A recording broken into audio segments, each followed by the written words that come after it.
like to start off with refuting to what the second affirmative has said.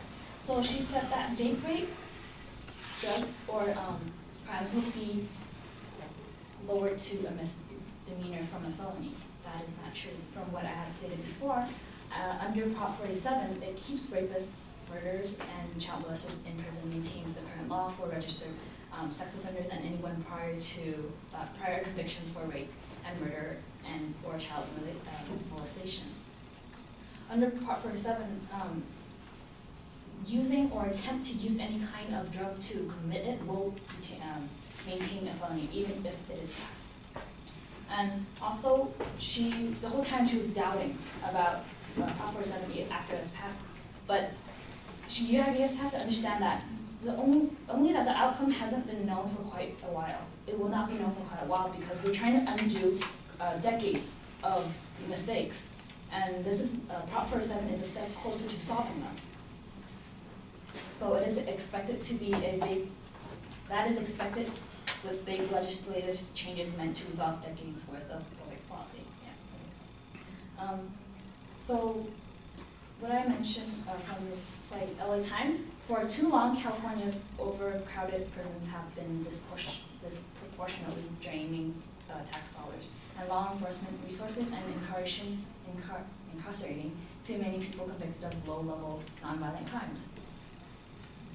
California cannot afford to be sending people into prison for drug possession, petty theft, and other relatively low crimes. It is simply not wise for a matter of fiscal prudence. Because as I mentioned before, they spend over $60,000 a year just to keep one prisoner in.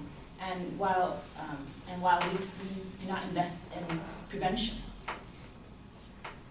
Prop 47 would direct the savings towards a program that would generate a greater return on investment in public safety. This measures represents judicious incremental advance in public safety that too many of our elected leaders are unwilling to pursue. The transformation of those guilty of petty crimes into productive members of society will be aided by yet another provision of Prop 47. Because the money will be spent on help like rehab and the Board of Education, it would help people change to blend into society again. Because once they get out of jail, they will always be listed as a felony. So getting, as I mentioned before, getting jobs will be hard, and people accepting again will be hard too. So this will go towards that. And then I believe that incarceration is not effective. People who commit nonviolent offenses need mental health or drug or alcohol treatment that will put them into a path to productive lives. Intervention is an effective strategy to reduce recidivism and rehabilitate people. Individuals deserve treatment.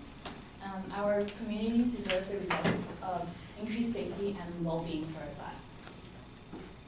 And lastly, I would like to end it with prisons do not make good schools or good mental health programs. Prop 47 can help us do better than that.